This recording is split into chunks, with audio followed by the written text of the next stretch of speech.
여러분 안녕하십니까, 백운기입니다. 내일이 추석인데 벌써 고향에 내려가 계신 분들 많으시죠.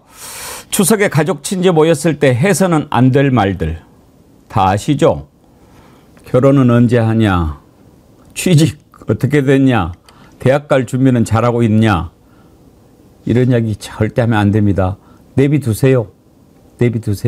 다 알아서 잘할 겁니다. 걱정해서 그러는 마음 잘 압니다만 그런다고 됩니까? 예, 다 알아서 잘할 거니까요. 무엇보다도 정치 얘기하면 안 됩니다. 싸움 납니다.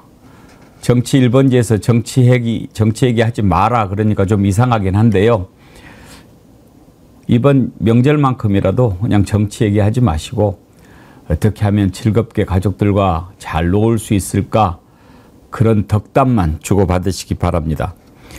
백운기의 정치 1번지 추석 특집 인터뷰로 사흘간 꾸며드리겠습니다.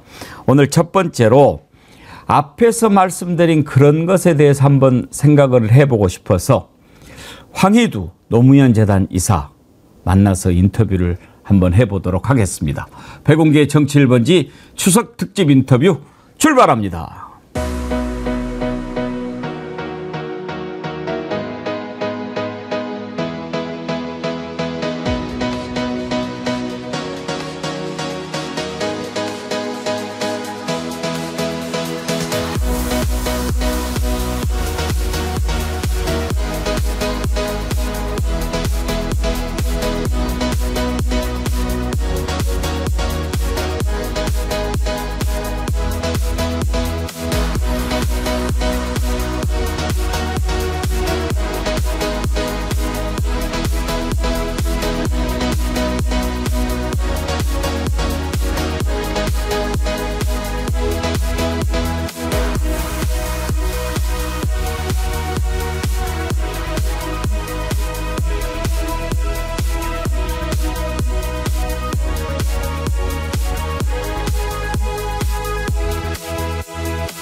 예, 황희두 노무현 재단 이사 만나보겠습니다. 어서 오십시오. 네, 안녕하세요. 황희두 노무현 재단 이사입니다. 노무현 재단에 이사가 몇 분 계세요? 지금 한 10명 정도 전후로 계십니다. 그래도 이렇게 재단 이사 그러면 좀 연세도 지긋하고 뭐 또 각 분야에서 경험도 많이 쌓고 그런 분들이 되는 거 아니에요?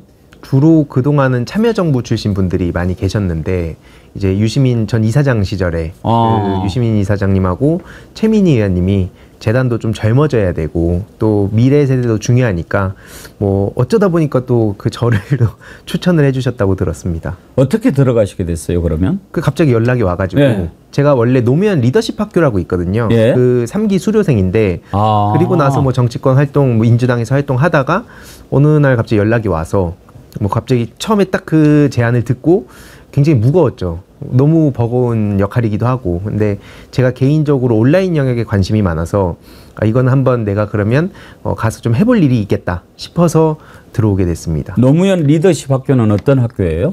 그게 그러니까 자체적으로 저희 안에서 다양한 강사진 분들 모시고 특히 뭐 청년, 뭐 고위 과정 이렇게 나눠가지고 공부를 하는 거거든요. 그래서 일주일에 한 번씩 저는 수업을 들었었는데 그 과정에서 뭐 사회, 경제, 정치, 문화 다양한 다방면으로 그 강사분들께 뭐 계속 강의도 듣고 자체 토론도 하고 봉하마을도 가고 그랬던 기억이 납니다. 얼마 동안 배웁니까? 제가 한 4개월 정도 4개월 과정입니까? 굉장히 일주일에 한 타이트하게. 예. 근데 제가 그때 기억나는 거는 그때가 딱 그 검찰 개혁 촛불 집회 시작될 무렵이었거든요. 그래서 정말 정신없이 수업을 들었고 그 시기에 노무현 대통령에 대해서 또 듣다 보니까 기분이 참 이상하더라고요.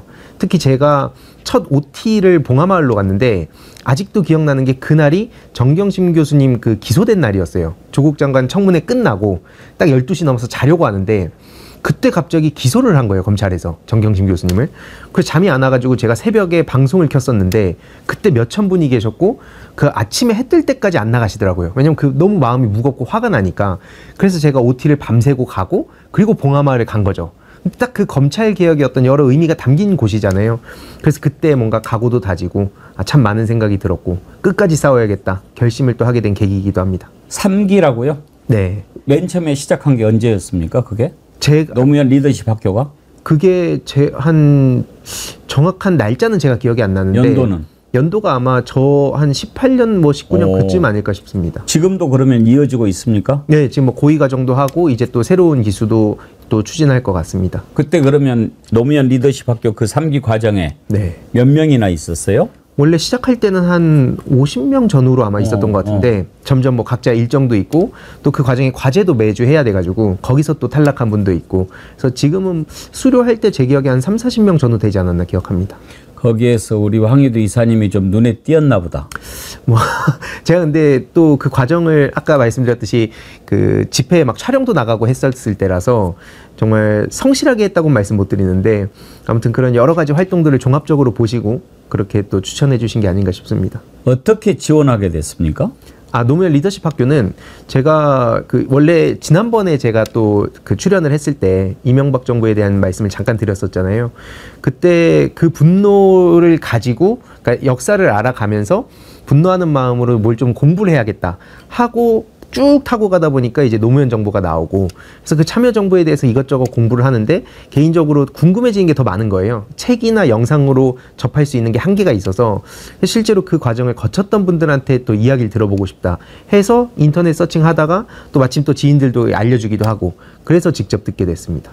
그러면 거기 노무현 리더십 학교 그 3기 과정의 연령대는 어떻게 됩니까? 이게 고위 과정은 연령대가 되게 다양하게 섞여 있는데 예.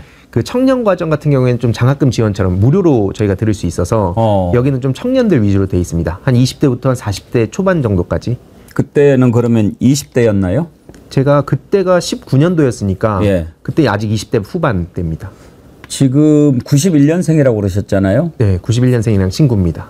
제가 빠른 구이다 보니까 족보가 좀 꼬인 족보입니다. 네. 92년생이면은 지금 우리 나이로 33? 네, 33, 네, 요즘 만나이 막 섞이고 해가지고 예. 제가 사실 나이를 요즘 잘 기억을 못하고 있는데 34 뭐 그 정도 아닐까 싶습니다. 제가 이번에 추석 특집 인터뷰를 하면서 맨 처음에 황희도 이사님과 좀 얘기를 해보고 싶다 하는 생각이 든 게 지난번에 우리 백운계 정치 1번지 출연하셨을 때 그때 저는 처음 뵀거든요. 네. 그때도 제가 얼핏 말씀을 드렸는데 쭉 이렇게 얘기하시는 것을 듣다가 제가 좀 그 느낌이 달랐어요. 무언가 이 정규 교육을 받고 그냥 일반적으로 자란 분 같지는 않다는 느낌이 확 들었어요. 사실은 그 전에 좀 프로필도 보고 그렇게 하고 모셔야 되는데 제가 게을러서 그렇게 안 했다가 얼른 찾아봤더니 아니나 다를까 제 생각이 딱 맞는 거예요. 그러니까 고등학교도 뭐 이 정도 뭐 지금 젊은 나이에 막 활동하는 사람들 보면 대체로 뭐 좋은 외고 나오고 대학교도 스카이 나오고 막 그랬을 텐데 방송통신고등학교 졸업하고 방송통신대 중퇴하고 그래서 그러면 그렇지 뭔가 남달랐어 그랬는데 혹시 학력 컴플렉스 같은 건 한 번도 안 겪어봤나요?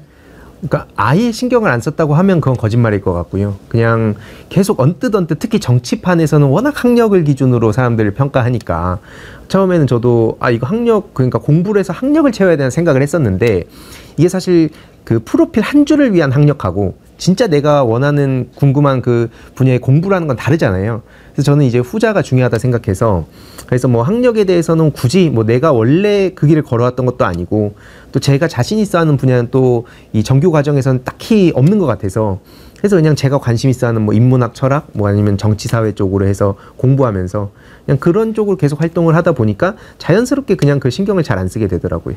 고등학교를 방송통신 고등학교를 갔다는 것은 대체로 이제 방송통신 고등학교 과정 가는 분들은 뭐 이유가 여러 가지가 있지만 형편이 너무 어려워서 정규 교육을 받기 힘드니까 낮에 생계를 위해서 일을 하고 또 통신으로 통해서 교육하고 이러는 분들이 많잖아요. 네. 그런데 고등학교를 방송통신고등학교 갔다. 그러면 이미 중학교 때부터 고등학교를 제대로 안 갔다는 거 아닙니까? 맞습니다. 그러면 도대체 난 정규 고등학교 안 갈 거야 라는 생각을 언제 하신 거예요?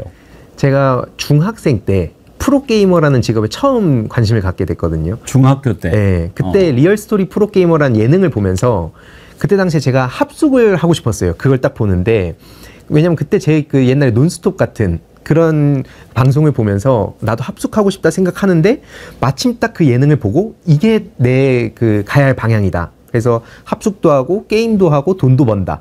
그때 당시에 그래서 프로게이머란 직업에 그렇게 눈을 뜨게 됐고 처음 시작할 때는 제가 스타크래프트 프로게이머였는데 그 게임을 제가 아예 못했습니다. 아예 실력이 없어서 PC방 가면 친구들이 저를 그냥 막 버리고 그랬었는데 결국에는 그 프로를 해야겠다고 생각을 하고 나니까 그러면서 이제 하나둘씩 알아보게 되고 그러면서 이제 부모님께 열심히 또 설득을 해서 합숙소 같은 데도 가고 그 아카데미 같은데 그 과정을 거치면서 고등학교를 그 같이 처음엔 다녔었거든요.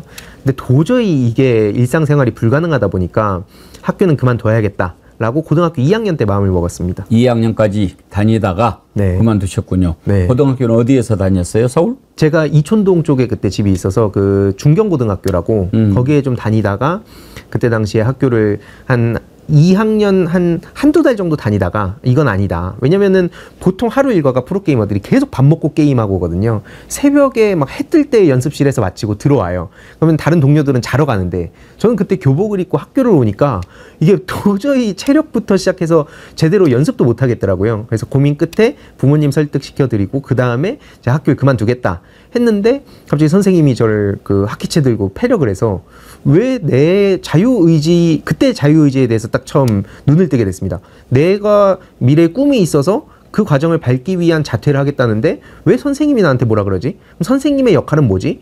그리고 나서 이제 사회에 좀 그 관심을 갖다 보니까 좋은 대학교 보내서 뭐 그 고등학교의 어떤 자랑거리로 만드는 거가 지금 우리 교육의 현실 아닌가? 뭐 그거에 대한 그래서 저항심도 생기고 그래서 저는 내가 하고 싶은 길을 가고 싶다. 근데 물론 현실적으로 모든 사람들이 이런 삶을 살 수는 없다 보니까 그 사이에서 저도 그 고민을 되게 많이 하고 있습니다. 프로게이머 되기 전에 학교에서 공부는 잘했어요? 원래 제가 수학이랑 그러니까 수학 분야에 관심이 되게 많아서 그런 거는 성적을 되게 잘 받았었는데 관심 없는 거는 아예 그냥 공부 자체를 안 했었거든요. 그래서 그게 좀 나뉘었었는데 그 게임에 빠지고 나서부터는 아예 그냥 관심을 다 끊어버려서 어차피 이럴 바에야 무슨 뭐 학교 계속 다니는 게 무슨 의미겠냐라고 부모님을 또 열심히 설득했었던 기억이 납니다. 사실 그런 결심을 본인이 했다고 하더라도 부모님께서 그것을 듣고 그렇게 하자라고 하는 게 참 어렵잖아요. 네. 이제 아직 결혼 안 하셨죠? 예. 우리 황희도 이사님이 결혼해서 자녀를 낳았을 때 자녀가 그런 얘기를 하면 정말 결정하기 힘들걸요. 네. 저희 어머니께서 지금은 아버지께서는 이제 몇 년 전에 돌아가셨는데 돌아가셨어요? 네, 암으로 돌아가셨는데 어머니께서 항상 그 말씀을 하세요. 딱 너 같은 자식을 낳아 보면 너가 그때 했던 얘기들이 이제 그냥 쉽게 들어주기 어렵다는 거 알 거다. 그래서 저도 처음에는 아니 그 개인 인간으로서의 그 존엄, 자유의지가 굉장히 중요한데 물론 이제 낳아주시고 길러주신 것도 있지만 그 본인의 꿈을 향해서 달려가게 하는 게 좋은 거 아닌가? 그리고 그게 맞지 않나라고 생각하다가도 점점 저도 이제 현실을 또 맛보게 되고 막 시뮬레이션 그리다 보면 과연 내가 그렇게 할 수 있을까 싶은데 그때마다 어머니께서 너의 그 성적표와 너의 과거들을 그 네 자식한테 꼭 알려줄 거다라고 하셔서 항상 저도 뭐 이렇게 농담 삼아 말씀드렸지만 그 뭘 하고 싶어 하는지 어렸을 때부터 좀 다양한 경험을 시켜주는 게 지금 저한테는 되게 큰 관심사이기도 하고 그 방향으로 좀 가려고 합니다.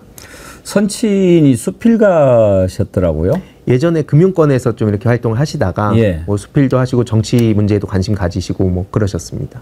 아마 그런 문학적 소양 그리고 또 수필가로서의 또 하시는 일 그런 것들이 알게 모르게 아들한테 영향을 미쳤을 수도 있고 아들이 남들과 가는 똑같은 길에서 벗어나려고 했을 때도 더 열린 마음으로 받아주실 그런 기반이 좀 됐던 거 아닌가 그런 생각도 저는 들던데요. 이게 되게 신기한 게 예전에 그 아버지께서는 그러니까 정치 성향이 저랑 완전 반대였거든요. 그러니까 제가 예전에는 이명박 정부를 되게 좋아했다고 했잖아요. 오히려 아버지께서는 경북 영주 풍기 출신이세요. 그래서 지인분들도 거기에 굉장히 많고 한데, 근데 정치 성향은 민주당을 되게 오랫동안 지지하셨거든요. 그래서 어렸을 때 제가 자꾸 막 정치 문제도 별 관심 없고, 혹은 얘기하면은 계속 이명박 정부를 되게 좋아한다는 얘기를 하니까 그 저한테 계속 이렇게 생각이 다르다, 그러면서 가르치셨는데, 그리고 나서 제 변화 과정들을 직접 보시고는 나중에 좀 돌아가시기 직전에 그래도 되게 흐뭇해 하시기도 하고, 또 주위 분들한테도 당당하게 막 소개도 하시는 거 보면서 개인적으로는 신기한 경험이기도 하고 또 다행이다 싶은 생각도 많이 들긴 합니다. 선친께서 쓰신 수필집 제목을 보니까 참 그 아름다운 제목들이 많더라고요. 봄날이 짧아도 꽃들은 핀다. 그렇죠? 네. 또 갈 때는 바람과 다투지 않는다. 제목만 봐도 어떤 분이신가. 대숲은 바람을 잡지 않는다.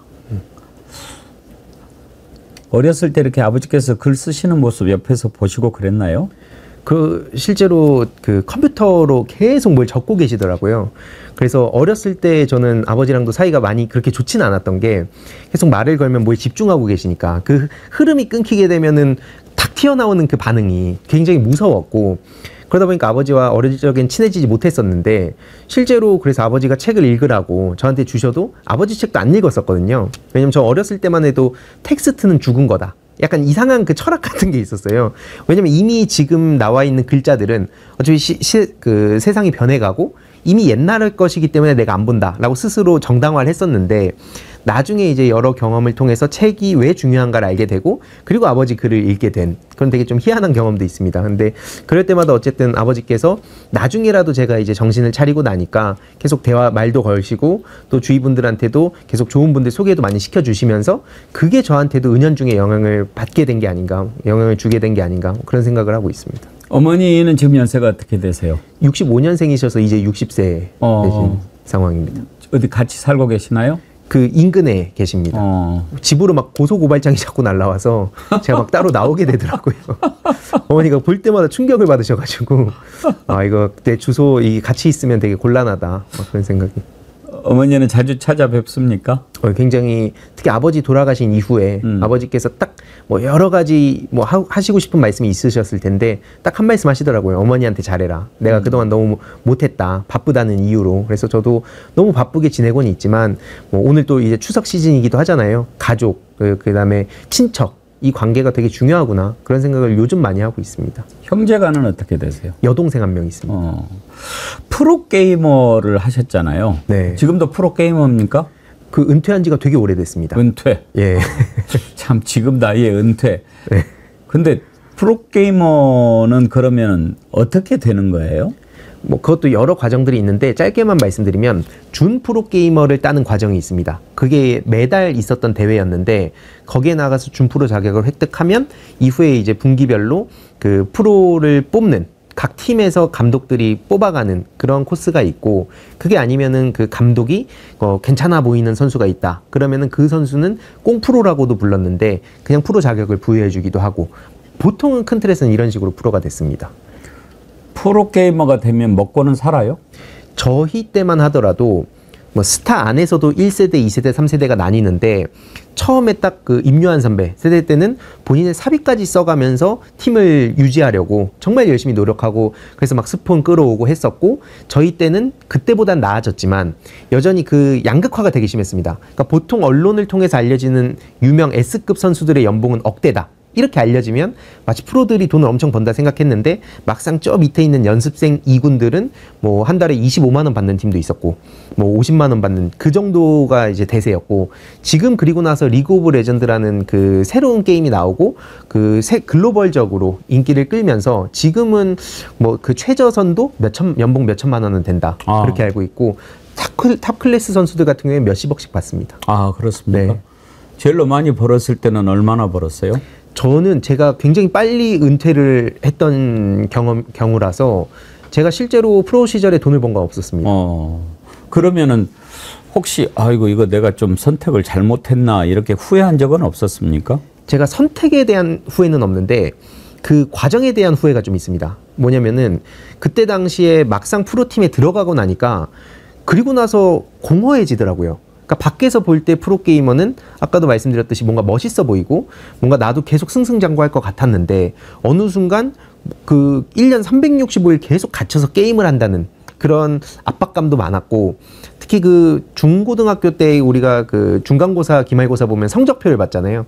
계속 1년 내내 매일 성적표를 받는 느낌이었어요. 그래서 순위를 매기고 화이트보드판에 내 실력이 그대로 드러나고, 그 저 벽은 한참 높아 보이고, 그러다 보니까 왜 내가 이걸 하려고 했지라고 생각을 그때 하면서 그때 당시에 그래서 선수로 있을 때 정당화를 했었거든요. 그러니까 이 내가 노력을 안 하니까 실력이 떨어지는 거야. 내가 그래서 못 쫓아가는 거야. 그러니까 그러다 보니까 은퇴를 하고 나서 이 프로게이머를 왜 했을까라는 고민보다는 왜 그때 노력을 하지 않았을까. 그러니까 차라리 노력을 했다 하더라도 제가 뭐 세계를 휩쓰는 선수가 되진 못했을 수 있는데, 이게 내 실력이 어느 정도인지를 좀 알고 났으면 나의 역량을 파악할 수가 있는 거잖아요. 근데 계속 이런저런 정당화, 합리화만 하면서 노력을 안 하고 뺀질댔던 게 결국 지금 돌아와서 보니까 굉장히 그 계속 후회되는 지점이라서, 그 경험을 가지고 앞으로 내가 뭐 지금은 이제 정치 영역에서 방송을 하고 있고 뭐 유튜브도 하고 있지만 뭐를 하든 간에 후회하지 말자. 노력을 안 해서 후회하지 말자. 그래서 어떤 선택을 하더라도 이건 뭐 내 자유의지로 선택한 거니까 그거에 대한 미련은 갖지 말고 대신 노력을 안 해서 나중에 후회하는 판단만 내리지 말자. 딱 그렇게 요즘 인생의 철학을 좀 다져놨습니다. 은퇴한 프로게이머로서 지금 그 프로게이머의 미래는 어떻게 전망하십니까? 원래 계속 이렇게 우상향하면서 승승장구하는 것 같은 생각이 하나 있는데, 다만 좀 아쉽고 좀 우려되는 거는 여전히 그 e스포츠 선수들의 처우가 예전보단 나아졌지만 아직까지 안정적이냐 보면 그건 좀 회의적이거든요. 왜냐면 아까 뭐 연봉 몇십억씩 받는다고 하니까 이 정도면은 진짜 인생 확 바뀌는 거 아니냐라고 하는데, 그 가기 위한 과정이 엄청 험난하고 사실은 대부분 이름도 알리지 못하고 은퇴하는 경우가 대부분이고, 특히 가장 중요한 10대 학창 시절과 20대 초중반 시기를 날려버리는 거다 보니까 그리고 나면 이게 되게 불안정한 거예요. 특히 어느 정도 자리를 잡았다 하더라도 금방 20대 한 초중반만 지나면은 급격히 그 역량이 떨어지게 돼서 그리고 나서 뭐 해 먹고 살지? 그 은퇴 이후의 삶, 이게 지금 뭐 물론 예전보단 나아졌지만 그래도 되게 제한적이다 보니까 그런 면에 있어서는 좀 아직 그 좀 필요한 게 좀 더 많구나, 뭐 이런 생각이 많이 듭니다. 혹시 이제 젊은 친구들이 와가지고 네. 나름 이제 프로게이머로서 활동을 하셨고 또 유명해지셨으니까 제가 프로게이머가 되려고 하는데 도움 말씀을 좀 주십시오 이러는 사람들도 있을 거 아닙니까? 뭐라고 얘기해 주십니까? 있는 그대로 제가 말씀드립니다. 뭐냐면 아까 말씀드렸듯이 겉으로 보이는 화려한 모습, 이게 제가 아무리 지금 본인한테 얘기를 해도 안 먹힐 것도 안다. 왜냐면 뭔가 나는 다를 것 같다는 게 사실 다 있잖아요. 그리고 특히 그 게임에 소위 미쳐 있으면 누가 와서 무슨 얘기를 해도 안 들리는 시점이 오거든요. 내가 나름 동네를 좀 평정하고 나는 가능성이 보이면 아무리 누가 와서 현실적인 조언을 해도 안 먹히지만 그 얘기까지 같이 포함해서 결국에는 그 이면, 언론이나 방송에서 비춰주지 않는 이면들을 많이 얘기하고, 특히 성공한다 그러면 사실 뭐 신경 쓸 필요 없지만 성공을 못하는 사람들이 거의 99%이기 때문에 그 사람들의 삶과 근황들을 위주로 좀 많이 얘기를 해주는 편입니다. 제가 이제 방송을 하면서 인터뷰도 많이 해보고 여러 사람들을 만났잖아요. 네. 그럼 이제 인터뷰를 이렇게 하면서 저 사람에 대해서 생각을 많이 하게 되는데, 말은 참 번드르르하게 잘하는데 내용이 좀 없는 것 같다 하는 그런 사람이 있고, 저 사람은 좀 뭘 많이 알고 있는 것 같은데 참 표현을 서툴게 하네, 그런 사람도 있거든요. 네. 그러니까 많이 담고 있으면서 그걸 얘기를 잘하는 것이 참 쉽지 않은 것 같아요. 그러면서 발음도 정확하게 하고 쓸데없는 간투사에 뭐 윤석열 많이 쓰는 거 네. 그런 거 안 쓰는 것도 쉽지 않거든요. 훈련이 좀 필요한 거고. 네. 근데 이렇게 황희도 이사님하고 인터뷰를 하면서 제가 지난번에도 느꼈는데 참 유려하게 말을 잘하면서도 어쩌면 저렇게 속에 정리가 돼 있을까, 그렇게 많이 놀라게 되는데, 본인이 생각하기에 그런 바탕은 어디에서 온 것 같습니까? 책을 많이 읽었습니까? 아까 말씀드렸듯이 제가 한동안 책을 안 읽고 20대 초중반까지 방황을 하다가 그 이후에 뭔가 삶의 변화를 겪으면서 그때 책도 읽고 막 영상 같은 것도 엄청 보고 그 과정을 거치면서 계속 스스로 나왔던 방송도 돌아보고 막 그러면서 계속 게임할 때처럼 노력을 하는 편입니다. 그러니까 물론 저도 지금 계속 뭐 불필요한 습관이라든지 아니면 뭐 표정 관리라든지 이런 모든 것들이 사실 되게 중요하잖아요. 그래서 방송 끝나고 모니터링도 계속 하고 이게 프로게이머 시절에 항상 반복했던 거거든요. 기본기. 근데 살다 보니까 그 기본기라는 걸 간과하는 경우가 되게 많은 것 같아요. 특히 정치 영역을 보면서 프로게이머 시절이 굉장히 많이 생각나는 게 그때 제가 딱 그랬던 것 같은데 기본기 쌓기는 재미가 없거든요. 막 단순 반복이고 어느 순간 되면 스스로 내가 왜 이런 걸 하고 있어? 난 좀 더 잘할 수 있는데 하고 멋있고 화려한 플레이만 보통 추구를 하는데 정치권에서도 좀 비슷하다 보거든요. 뭐 당을 떠나서 뭔가 사람들한테 자꾸 알리고 싶으니까 내실 다지기보다는 뭔가 그럴듯한 말들 이런 거 가지고 막 사람들 앞에서 박수 받는데 막상 그러다 보면은 내실이 드러났을 때 확 무너지잖아요. 그렇게 살지 말자 하다 보니까 프로 시절을 생각하면서 기본기 쌓기를 하자. 특히 제가 프로 시절에 기본기를 너무 소홀히 했다 보니까 지금 필요한 건 기본기다. 뭐 그런 생각을 하게 됐습니다. 이제 프로게이머 생활을 해보시니까 이 게임이라고 하는 것과 또 프로게임 이거는 얼마나 큰 차이가 있는지 아실 거잖아요. 네. 부모님들이 어렸을 때 아이들이 게임에 이렇게 빠져 있는 것을 보고 걱정하는 것은 이걸 잘 열심히 노력을 해서 프로가 될 수도 있다 이런 생각보다는 게임 하느라고 공부 안 할까 봐 그런 걱정을 하시는 거잖아요. 네. 사실 프로게이머 생긴 것도 얼마 안 됐을 거고 모르겠습니다. 황유도 이사님이 프로게이머가 돼야 되겠다라고 생각하고 처음에 게임을 시작하지는 않았을 것 같은데 네. 게임과 갬블은 어떤 차이가 있다고 평가하십니까? 그건 굉장히 어려운 풀리지 않는 숙제이기도 한데요. 실제로 그러니까 뭐 프로의 영역과 일반 게임의 영역으로 놓고 봤을 때 보통 부모님들의 고민을 가지고 보면 이 친구가 게임을 하다가 소위 중독되는 거 아닌가. 그러다 보면 학업도 놓치고 점점 인성도 안 좋아진다 그러고 요것과 이제 또 프로의 세계도 차이가 나고 그러니까 그걸로 이제 봤을 때는 저는 그렇게 보통 말씀을 드립니다. 이 게임 안에도 작은 사회가 있고 그 안에서도 나름의 질서 같은 것도 있고 그 자체가 사실 인간 관계에 대해서도 배워가는 점들이 있거든요. 근데 이런 걸 전부 간과해버리고 극단적으로 그냥 컴퓨터 코드를 뽑아버리면 그럼 이제 대화 자체가 불가능해진. 그래서 그 부모님께도 자식이 무슨 게임을 하시는지 제가 많이 여쭤봅니다. 그러면은 저한테 자식이 게임 중독해서 돼서 너무 힘들다라고 하시면 제가 아까 말씀드렸듯이 무슨 게임 하는지 혹시 아십니까? 그리고 왜 그 게임에 빠져 있는지 혹시 아십니까? 여쭤보면 열의 9은 대부분 모르시더라고요. 그냥 애가 컴퓨터 앞에 있는데 내가 그런 것까지 알아야 되냐? 근데 제가 그러면 말씀드리는 게 뭐 그런 이해가 안 되실 수 있지만 뭐 공부가 갑자기 중요하다고 얘기를 하시면 자식 입장에서도 못 받아들이듯이 이 서로 간에 이 접점을 찾으려면 그럼 왜 그 게임을 관심을 가지게 됐고 그다음에 어떤 포인트에서 특히 희열을 느끼는지 이런 과정을 통해서 자연스럽게 대화의 폭을 늘리고 그러다 보면은 프로들이 중요하게 생각하는 거를 이 게임하는 그 자식들도 자기도 모르게 흡수하는 경우도 되게 많습니다. 기본기를 쌓아야 된다는 거라든지 아니면 타인 간의 관계, 특히 팀플레이 게임 같은 경우에는 타인과의 그런 협업이 중요하다는 거를 나도 모르게 인지를 하고 있는 거예요. 그래서 그런 포인트들을 잘 짚어주시면은 꼭 이 아이가 프로게이머의 길로 가지 않더라도 그 게임 안에서 세상을 배울 수 있다고 저는 생각하는 편이기 때문에 차라리 그 점을 계속 부각시켜 주시면서 자연스럽게 인문학하고 연결 짓는다든지 뭐 공동체주의에 대한 중요성을 자연스럽게 얘기한다든지 뭐 그런 걸로 이렇게 전 연결을 하다 보면 이 프로의 세계와 그냥 게임 중독의 사이도 그렇게 먼 게 아니구나 라는 결론으로 저는 가더라고요. e스포츠라고 하잖아요. 네. 지금 올림픽 정식 종목이 됐습니까? 지금 아직까지는 안 돼 있고 시범 종목입니까? 네, 시범이고 뭐 그게 앞으로 이제 그 방향으로 가자. 그래서 e스포츠의 스포츠화라는 얘기도 좀 종종 나오긴 하는데 몇 가지 좀 한계가 있긴 해서 좀 쉽지는 않은 상황 같습니다.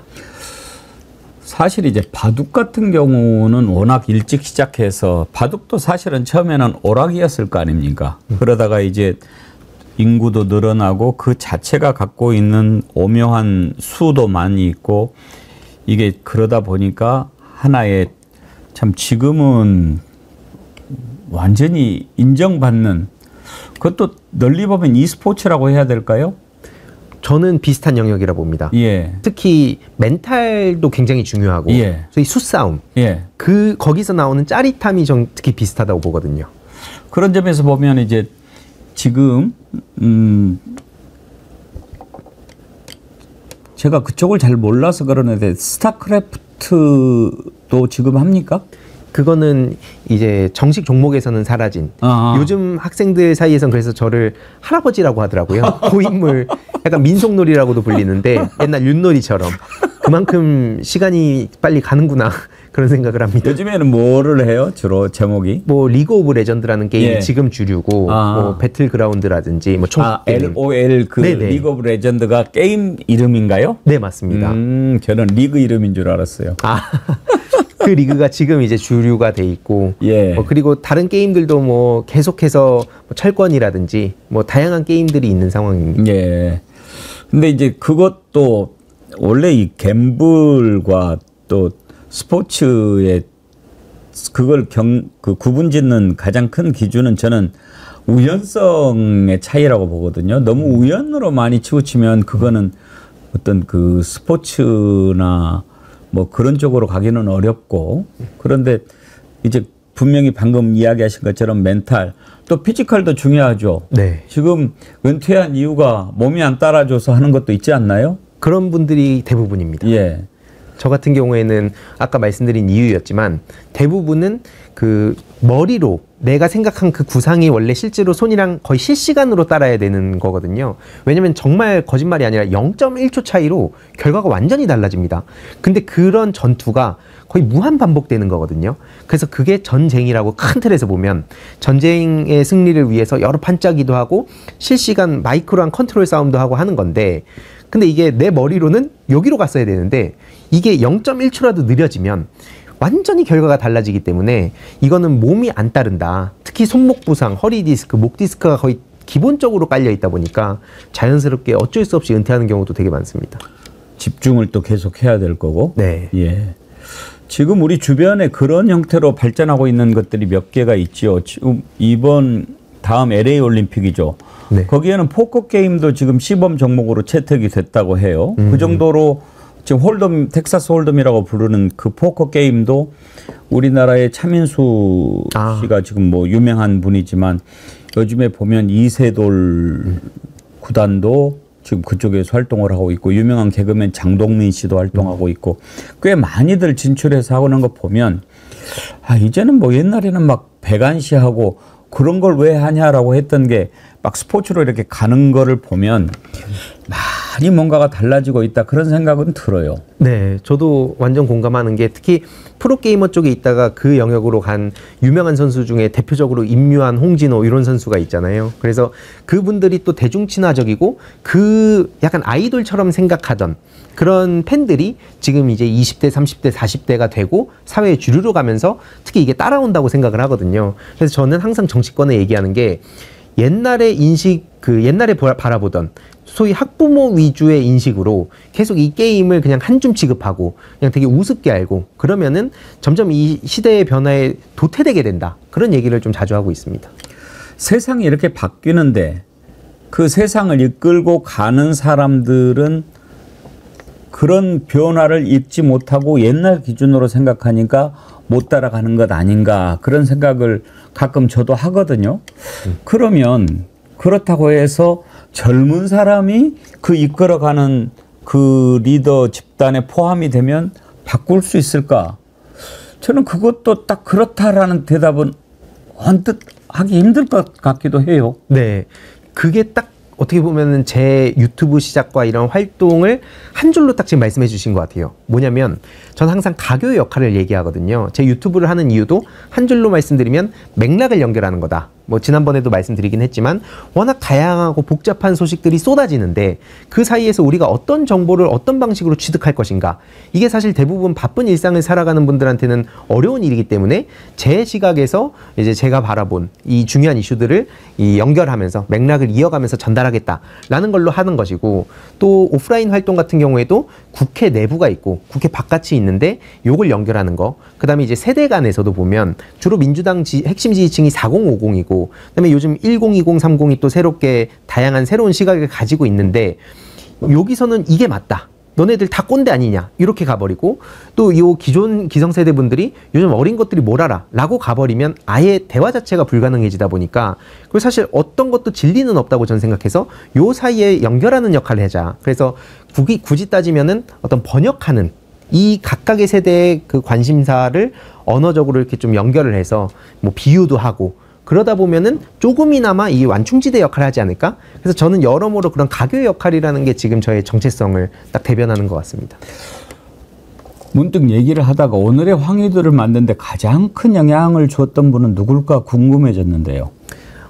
여러 그 케이스가 있는데 가장 크게 제 삶의 철학 자체를 바꿔준 분은 최영국 선생님이라고 그 효암학원 이사장 하셨던 분이거든요. 제가 아직도 기억이 나는 게 아버지가 예전에 잠깐 뭐 사업을 하실 때 고깃집도 하나 하신 적이 있었어요. 네. 근데 저 멀리서 굉장히 키가 작고 허름한 옷을 입고 지팡이를 짚으신 어떤 할아버지를 아버지를 비롯해서 정말 많은 어르신들이 막 달려가서 마중을 나가시는 거예요. 그래서 좀 그게 너무 신기해가지고 아니 제 그때까지의 생각은 양복 입고 막 좋은 차 타고 소위 부와 막 권력과 명예가 되게 중요하다 생각하고 그런 분들한테 존경심을 보내는 게 맞는데 저 할아버지가 누굴까 하고 관심을 처음에 가지게 됐고 그러다 보니까 이제 자연스럽게 아버지를 통해서 어떤 분인지 알게 되고 나중에 알고 보니까 한때 세금 납부를 국내에서 2위까지 하는 돈을 어마어마하게 버시다가 나중에 신용불량자까지 되신 왜 신용불량자가 됐을까 이런 서사에 빠져가지고 이게 또 민주화 운동 하시던 분들 돕고 뭐 이건 원래 내 돈이 아니다 뭐 이런 철학을 접하고 나서 삶의 목표가 부와 권력과 명예가 전부가 아니었구나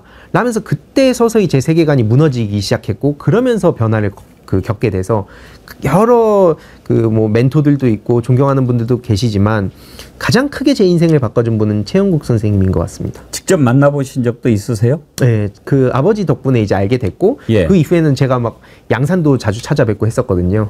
지금은 돌아가신 상황인데 돌아가셨을 때 굉장히 큰 좀 충격을 받았습니다. 직접 만나뵀을 때 가장 인상 깊었던 장면만 하나 좀 소개를 해주신다면요.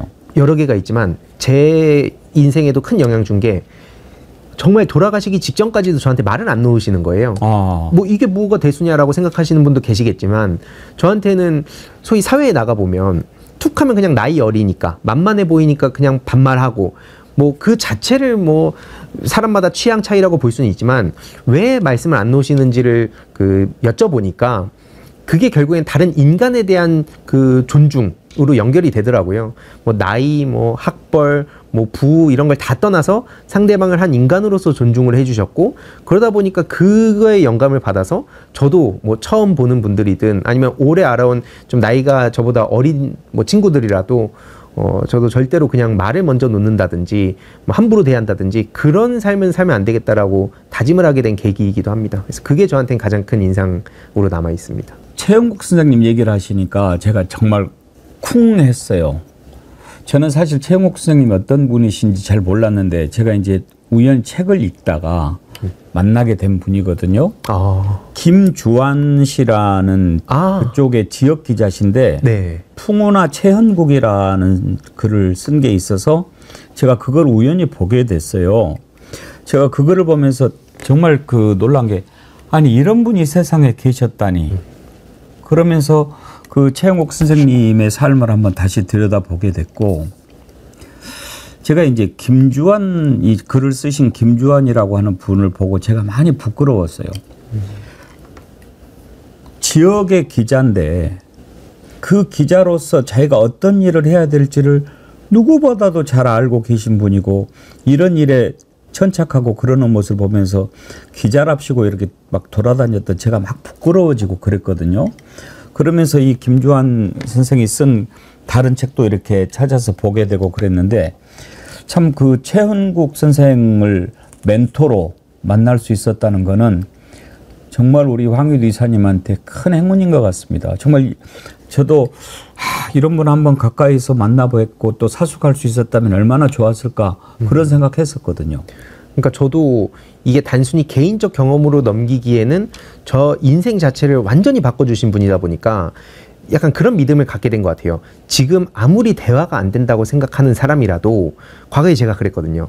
그렇다 하더라도 충분히 10명 중에 1명이라도 바꿀 수 있으면 그 1명이 또 사람을 바꿔가고, 저는 이게 결국엔 뭐 선한 영향력하고도 연결이 되는 것 같고, 그래서 이게 최영욱 선생님께서도 한창 또 연세가 드시고 거동도 불편하신 시기에도 계속 시간을 내주셨거든요. 그리고 아버지 돌아가셨을 때 가장 먼저 달려와 주셨어요. 근데 정작 저는 그때 집에 가서, 제가 또 아들이다 보니까 그 당시에 제가 따로 챙길 게 있어서 정작 그때 최영욱 선생님을 못 뵀었거든요. 그런 점들을 봤을 때 제 인생에서 앞으로도 그렇고 영원히 잊을 수 없는 분이고, 또 그 가치와 정신을 제가 또 많이 공부도 하고 또 도움도 많이 받았기 때문에 그런 점들을 사회에 또 더 많은 분들께 전하는 게 예. 중요한 역할이라 봅니다. 아, 정말 훌륭한 분을 배울 수 있었군요.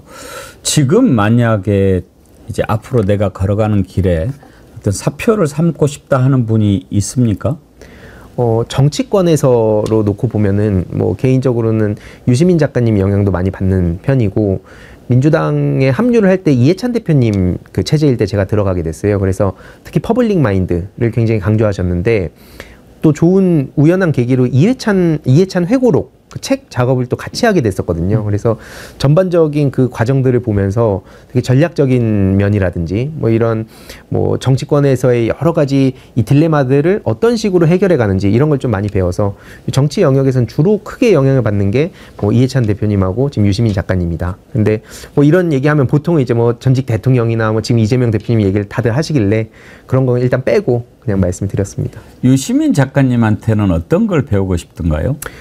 기본적으로 글을 워낙 잘 쓰시기도 하고, 또 그 생각을 말로 표현을 하시는 것도 워낙 잘하셔가지고 예전에 나오신 방송, 뭐 특히 토론 방송 같은 것도 많이 보면서 영향을 받은 측면이 있습니다. 예, 참 글을 잘 쓰시죠. 그리고 또 여러 방면에 이렇게 관심도 많고 참 귀한 분이다 하는 그런 생각을 하는데, 앞으로 그런 길을 쭉 가실 생각입니까? 우리 황유두 이사님은?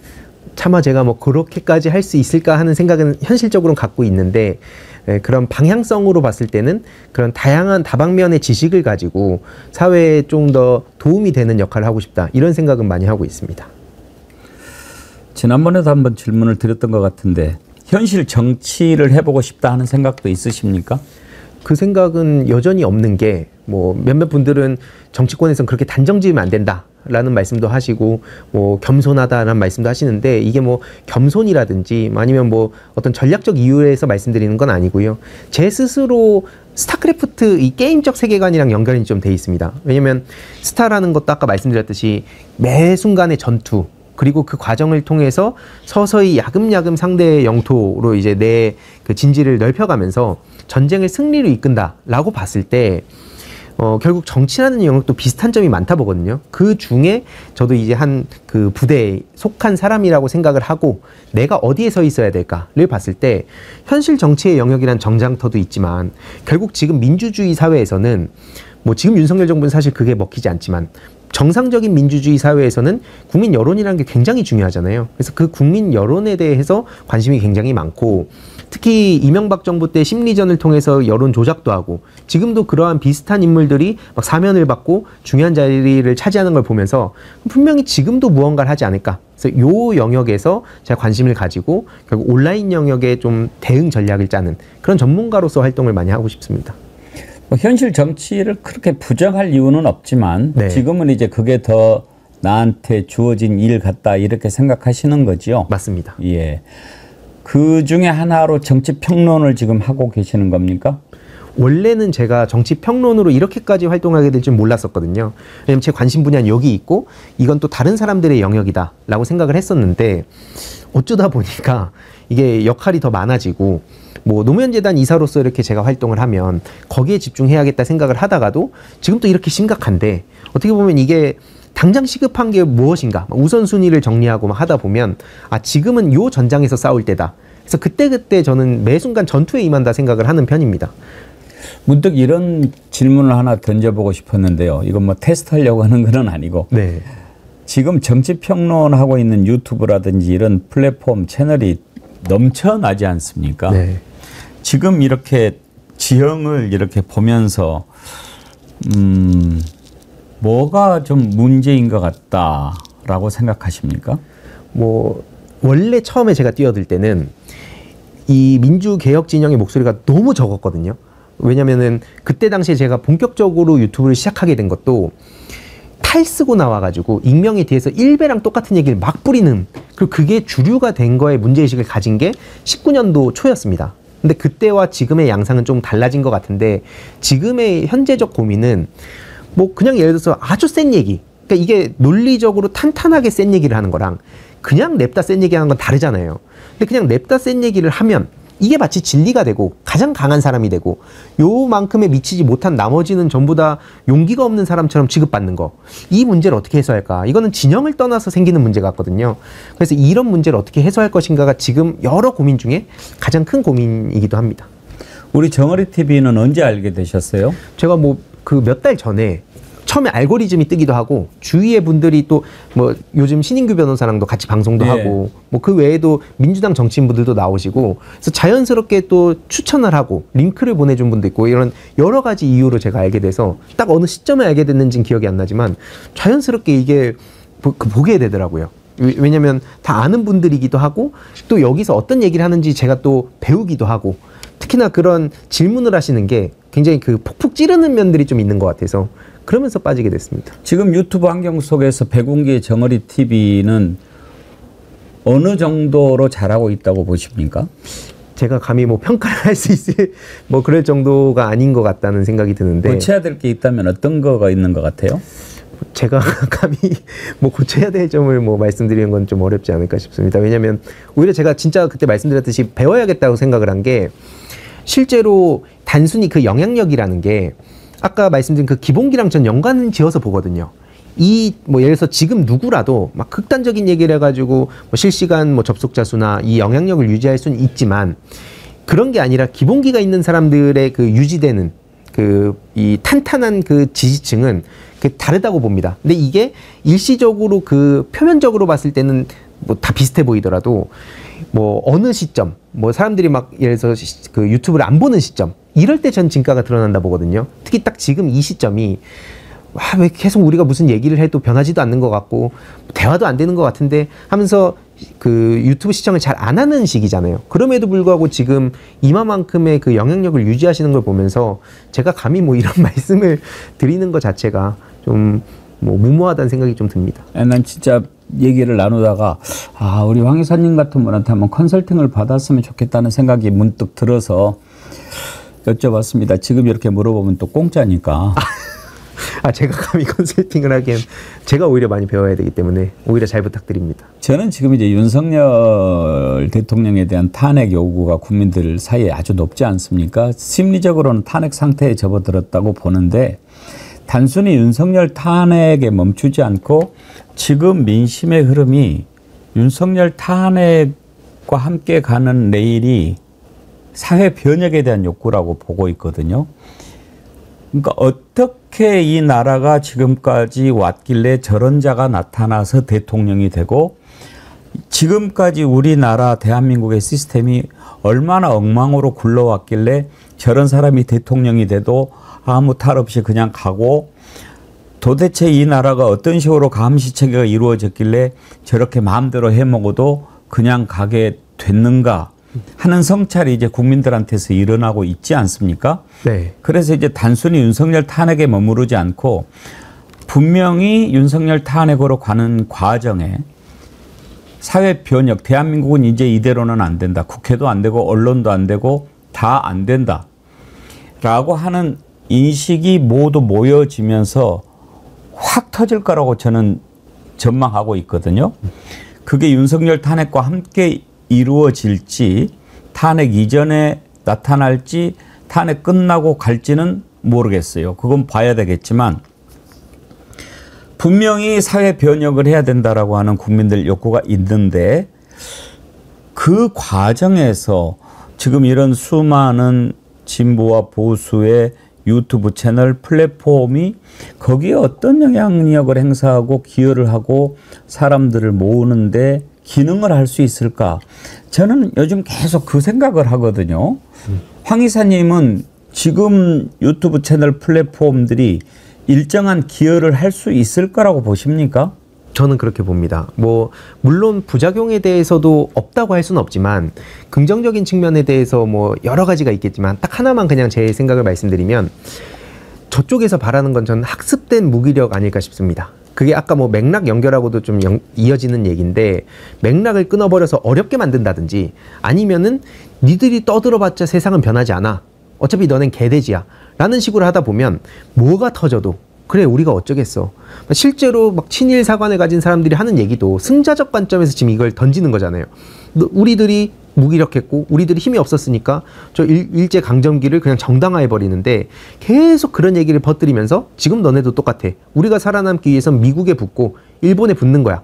중국, 북한은 조만간 망하게 돼 있어. 요 세계관을 가진 사람 중에 대표적으로 김태효라는 사람이 있고 그런 식으로 계속 무기력증을 주입시키려고 하는 것 같은데 그거를 차단한다고 생각합니다. 왜냐면은 나 혼자 만약에 동떨어져 있으면 두렵거든요. 그리고 실제로 이명박 정부 국정원 심리전 내용 중에 일부를 보면 좌파들은 그 끼리끼리 뭉쳐가지고 목소리를 낼 때는 용감하지만 따로따로 각계격파를 해야 된다는 얘기가 나옵니다. 왜냐면 개개별로 보면 별거 없다 이거예요. 그걸 보면서 저는 결국 공감과 연대가 굉장히 중요한 무기고 그럼 이걸 어떤 방식으로 우리가 현실에 구현할 것이냐 그 중에 굉장히 중요한 지탱 역할을 하는 게 저는 유튜브 플랫폼이라고 보기 때문에 각 채널의 성격이라든지 온도라든지 이건 다 다르지만 그 각각의 이유로 어쨌든 이렇게 그 시민들을 버티게 만들어주는 거 이게 저는 굉장히 큰 의미를 가지고 있다 봅니다. 정말 그 부분에서 저하고 생각이 100% 일치하시는 것 같습니다. 공감과 연대. 사실 우리가 이름을 정어리 TV라고 지은 것이 바로 공감과 연대거든요. 네. 공감이 없으면 연대할 수 없고 연대하지 못하면 무너지지 않습니까? 그래서 우리가 한 사람 한 사람은 연약한 정어리지만 연대하면 큰 무리를 이루게 되고 그렇게 되면 저 무도한 권력 상어조차도 도망갈 수 있게 만드는 그런 정어리가 되자 해서 정어리 TV라고 지은 거거든요. 네. 그러니까 그 말씀하신 공감과 연대의 가치에 지금 부응하기 위해서 노력을 하고 있는데 그 말씀을 해 주시니까 고맙고 힘도 나고 그렇습니다. 제가 감사드리죠. 그러면 지금 이제 사회 변혁이 필요한 이 시점에 황 이사님이 보기에 가장 우선적으로 변혁돼야 할 집단은 어디인 것 같습니까? 뭐 사실 그게 워낙 다 곳곳마다 문제이기 때문에 뭐 기재부라든지 검찰이라든지 언론 등등 굉장히 많은데 1차적으로 가장 분노하는 집단 전 언론이라고 말씀드리고 싶긴 합니다. 왜냐면 언론인들끼리 똘똘 뭉쳐가지고 결국 그 본인들이 원하는 그 취향에 따라서 어떤 정보는 계속 뿌려대고 마치 별거 아닌 이슈도 굉장히 큰 문제처럼 보도하고 정작 심각한 문제는 그냥 가려버린다든지 아니면 사람들이 처음에 쫓아오다가 길을 잃게 만든다든지 그 주도권을 쥐고 있거든요. 애초에 누가 그런 권한을 줬는지도 모르겠는데 그런 권한을 가지고 독점을 하려고 하는 것 이게 가장 심각하다고 보고 사실 뭐 언론만 있었으면 또 이렇게 되지는 않잖아요. 궁극적으로 가면 또 이제 재벌 문제로 이어지는데 그래서 아까 말씀 주셨듯이 사회 전반의 대개혁이 필요하다. 그 말씀에 저는 전적으로 공감한 이유이기도 합니다. 언론이 정말 바뀌어야죠. 네. 언론을 좀 경험해 보고 싶은 생각은 안 드셨나요? 워낙 제가 하는 관심 가진 영역이 다방면이다 보니까 언론 안에 이렇게 디테일하게 들어가서 하고 싶다는 생각 해본 적은 없는데 그 내부를 쫙 경험해 본 분들의 그 경험담이 궁금하긴 했습니다. 그래서 항상 이런 막 책이나 뭐 기사나 아니면 그런 자료들 좀 서칭하면서 간접 경험을 하고 잘 축적해 두는 편입니다. 직업으로 놓고 본다면 그 전에 이제 프로게이머 지금은 본인을 뭐라고 하시는지 모르겠습니다만 뭐 정치평론가라고 합시다. 네. 그 다음 직업은 어느 정도로 상정하고 있습니까? 사실 제가 직업적으로 저 스스로를 규정해 본 적이 없다 보니까 그냥 이게 되게 신기하더라고요. 그러니까 뭐가 돼야겠다라고 생각하기보다는 내가 그때그때 이 순간에 아까 뭐 스타크래프트 세계관 말씀드렸지만 지금 내가 뭘 해야겠다, 어디에 서 있어야겠다라고 추상적으로 그걸 하다 보면 자연스럽게 거기에 맞는 임무가 부여되더라고요. 그러다 보니까 당에서 연락이 오고 당의 경험을 하고 뭐 노무현재단 이사로 가 있고 이렇게 되는 것도 그냥 그 역할에 충실하다 보니까 나중엔 또 막 새로운 직업이 또 생겨나고 할 때 제가 뭐라고 불릴지 이런 건 전혀 예측이 안 되고 사실 그 시간조차도 끌어와서 내가 지금 이 시점에 어디서 싸워야 될 것인가 항상 이걸 매일같이 고민하는 편입니다. 왜냐면 게임에서 실제로 그렇게 하루에 40, 50게임씩 하거든요. 매 순간 그 전투들을 복귀하면서 그때그때 그 부족한 점을 보완하는데 진짜 게임 속에 살고 있다고 저 스스로 생각을 하고 있는 편입니다. 하루에 45시간? 45게임. 45게임? 네네. 45, 50게임 정도. 한 게임이 얼마나 걸립니까? 그것도 다 시간마다 다른데 평균적으로 한 20분 정도 걸렸습니다. 20분. 네. 그럼 뭐 거의 하루 종일 하는 거예요. 하루 종일 합니다. 네. 정말 체력도 필요하겠네요. 맞습니다. 앞으로 어떤 세상이 됐으면 좋겠다 생각하십니까? 그것도 여러 뭐 슬로건들이 있긴 한데 제 개인적으로는 이게 딱 표현은 아직 못 찾았거든요. 멋있는 막 사람 사는 세상, 뭐 억강부약 이런 건 못 찾았는데 제가 왜 이런 활동을 할까에 대해서 정말 많이 고민을 하고 지금도 하고 있습니다. 근데 왜 이명박 정부에 대해서 특히 분노를 했고 왜 이렇게까지 계속 앞장서서 목소리를 내는 생각을 해보니까 제가 예전에 그 템플턴 대학교 사건이라고 그 가짜 대학을 제가 마주하게 되고 그 과정에서 그 대학이랑 싸웠던 경험이 있거든요. 예. 그때도 왜 싸웠나 이런 걸 쭉 놓고 보니까 소위 그 가진 자들이 이 세상을 우습게 알고 자기 손아귀에 넣으려는 게 전 너무 화가 나는 거예요. 이게 그렇다고 해서 제가 무슨 대단한 정의감을 가지고 한다는 생각을 안 하거든요. 그냥 저 사람들이 발 뻗고 자는 게 너무 괘씸해서. 그래서 한 글자로 표현하면 승부욕이었던 것 같아요.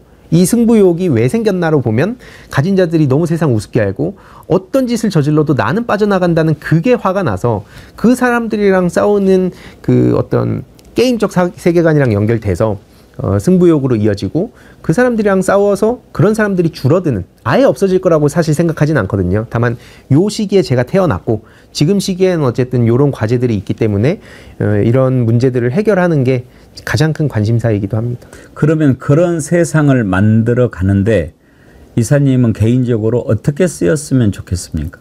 온라인 영역에 좀 전문가들과 계속 교류를 하면서 국제적으로도 좀 연결이 됐으면 좋겠다 싶습니다. 제가 이거는 김대중 대통령을 보면서 든 생각인데 실제로 뭐 국제사회에서도 엄청난 지지를 해주신 덕분에 이 국내에서도 어떻게 못했잖아요. 그러면서 그때 이어진 네트워크망이 실제로 집권하신 이후에 여러 발판이 돼서 막 문화 강국으로 되고 또 그러면서도 이 외교에서도 굉장히 중요한 역할을 하시게 됐는데 마찬가지로 우리가 지금 뭐 100년 정당이다, 뭐 미래 세대를 뭐 그 신경 쓰자 이렇게 하는 게 말로만 할 게 아니라 실제로 뭐 글로벌 뭐 K-팝 이런 얘기를 실제로 우리가 또 다음 세대랑 연결 짓는다면 정말 그럼 지금 이 해외에서 제가 관심을 가진 그 디지털 시대 민주주의 요 영역의 해외 사례들을 막 찾고 거기 연구진들 좀 젊은 신진 그룹들하고도 지금 네트워크망을 맺어놓으면 우리가 나중에 한 3, 40년 뒤에 뭐 2050년쯤에 좀 지금과는 완전 차원이 다른 대한민국을 만들 수 있지 않을까? 개인적으로 그런 생각을 하고 좀 장기전을 준비할 필요가 있다 생각을 하고 있습니다. 그런 변혁의 주체가 되고 싶다는 생각도 있습니까? 제가 꼭 주인공이 될 필요는 없다는 생각을 하고 있습니다. 이거는 예전에 쭉 했던 생각인데 예를 들어서 뭐 리그 오브 레전드라는 게임 아까 잠깐 말씀드렸잖아요.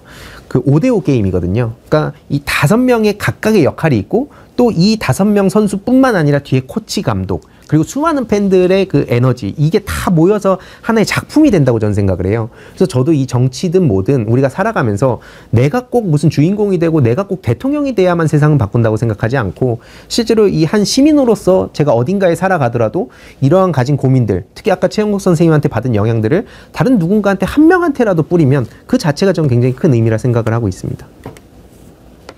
오늘 많이 배웠습니다. 아닙니다. 정말 이렇게 훌륭한 젊은이와 이렇게 얘기를 하니까 나도 좀 저렇게 치열하게 살았을 때가 있었나.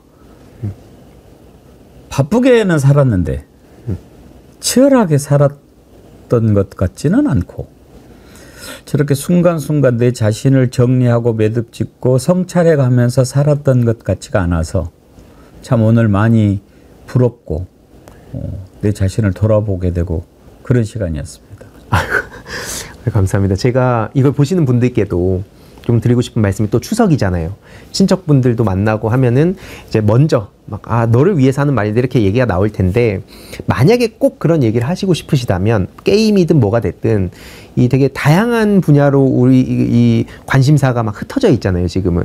예전처럼 국민 예능이라는 것도 이제 없고, 국민 MC라는 것도 이제 없는 시대.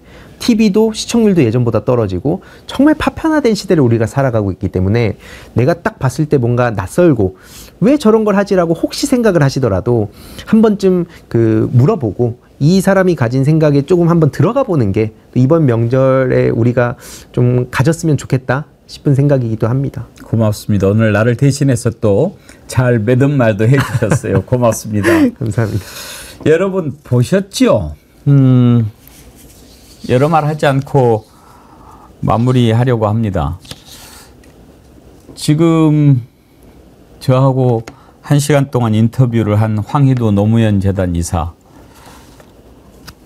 고등학교 2학년 다니다가 한국방송통신고등학교 가서 또 방송통신대학교 중퇴하고 그랬는데 지금 보시기에 어떻습니까? 오늘 그것을 좀 느끼는 그런 시간이 됐으면 좋겠습니다. 그러면 제가 인터뷰 잘한 거죠. 근데 이렇게 제가 끝내는 것도 사실은 꼰대 같은 짓입니다. 그냥 제가 아직 구태의연한 거죠. 네. 여러분 추석 참 좋은 명절입니다. 모든 가족이 함께 모이는 아름다운 명절입니다. 그것도 넉넉한 계절에 좀 지금 세상이 너무나 힘들고 그렇지만 내가 넉넉하면 또 남한테도 넉넉해지고 그러니까 먼저 자기 자신을 채우는 그런 추석 명절이 됐으면 좋겠습니다. 추석 명절 잘 보내시고요. 황희도 이사님 오늘 즐거웠습니다.